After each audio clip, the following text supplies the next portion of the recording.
भारतीय संविधान में व्यक्तिगत हित और सामाजिक हित में सामंजस्य का प्रयास। यह ध्यान देने की बात है कि उपयुक्त अधिकार अत्यधिक एब्सोल्यूट अधिकार नहीं है। किसी भी समाज में व्यक्तियों के अधिकार पूर्ण और असीमित नहीं होते और विशेष रूप से आधुनिक शासन व्यवस्था में यह अत्यंत आवश्यक होता है, जिसमें एक लोक कल्याणकारी राज्य की स्थापना का आदर्श निहित होता है कि नागरिकों को मूल अधिकारों पर अंकुश लगाया जाए। भारतीय संविधान द्वारा प्रदत्त अधिकार असीमित और अप्रतिबंधित अधिकार नहीं है।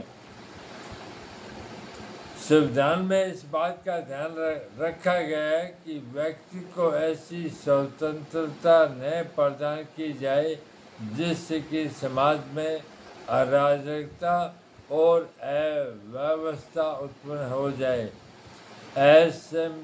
असीमित स्वतंत्रता एक लाइसेंस हो जाती है जो दूसरे व्यक्तियों के अधिकारों के प्रयोग में बाधा पहुंचाती है।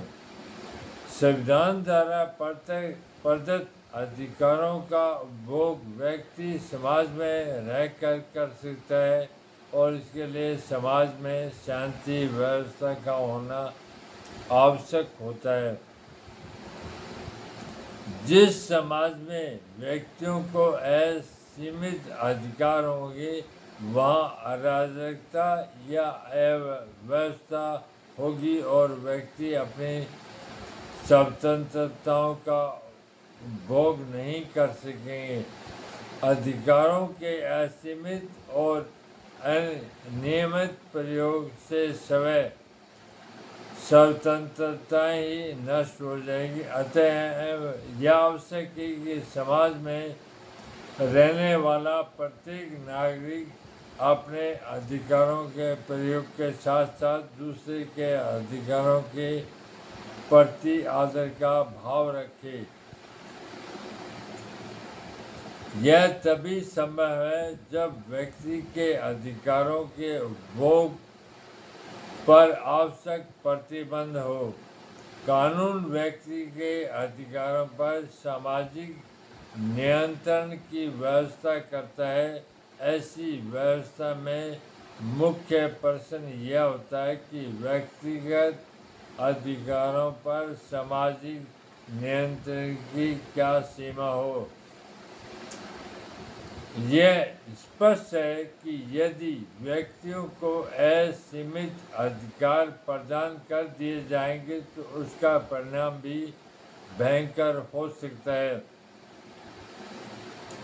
दूसरी ओर यदि राज्य को व्यक्ति के अधिकारों पर निर्बंधन लगाने को असीमित शक्ति दी जाएगी तो उससे नागरिकों के अधिकारों के लिए भी खतरा उत्पन्न हो जाएगा।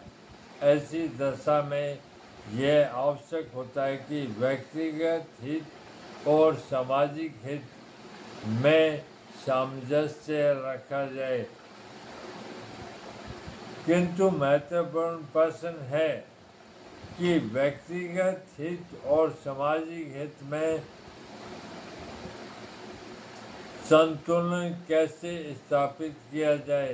भारतीय संविधान व्यक्तिगत हित और सामाजिक हित में सामंजस्य स्थापित करने का भरसक प्रयास करता है। संविधान जहाँ मूल अधिकारों का उल्लेख करता है वहीं उसने इन अधिकारों के प्रयोग की सीमाएं भी निर्धारित कर दिए है। संविधान उन आधारों का भी स्पष्ट उल्लेख करता है जिनके आधार पर राज्य द्वारा मूल अधिकारों पर निर्बंधन रेस्ट्रिक्शन लगाए जा सकते हैं। संविधान राज्य को लोक हित में नागरिकों के मूल अधिकारों पर युक्ति युक्त निर्बंधन रीजनेबल रेस्ट्रिक्शन लगाने की शक्ति प्रदान करता है। माननीय न्यायाधीश मुखर्जी ने A.K. गोपालन बनाम मद्रास राज्य के मामले में इस संबंध में अपने विचार प्रकट करते हुए कहा है कि ऐसी कोई चीज़ नहीं हो सकती जिसे हम पूर्ण और सीमित स्वतंत्रता कह सकें, जिस पर से सभी प्रकार के अवरोध हटा लिए जाएं, क्योंकि इसका परिणाम अराजकता और अव्यवस्था होगी।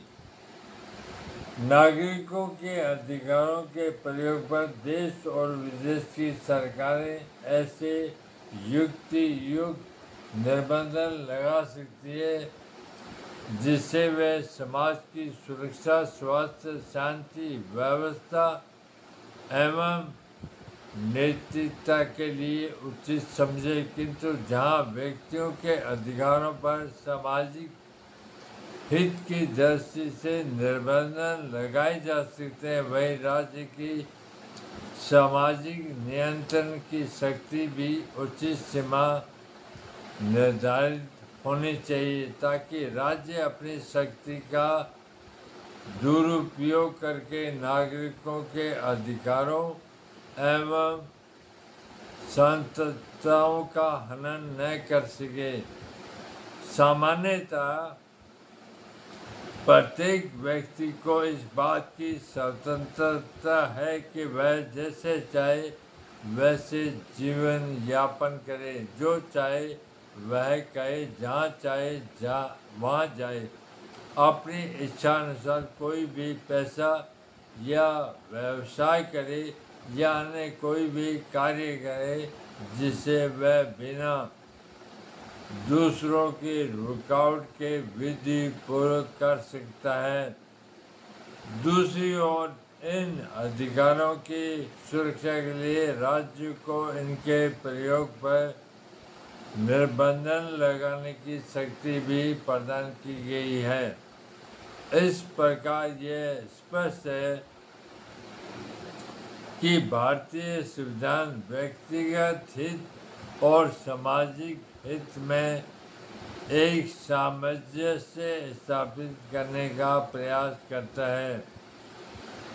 भारतीय संविधान का अनुच्छेद 19 नागरिकों की स्वतंत्रताओं का उल्लेख करता है और इसी अनुच्छेद के उपबंध 2 से 6 तक के उन आधारों को भी सम्मिलित किया गया है जिनके आधार पर राज्य उनकी स्वतंत्रताओं पर निर्बंधन लगा सकता है, अर्थात रोक लगा सकता है।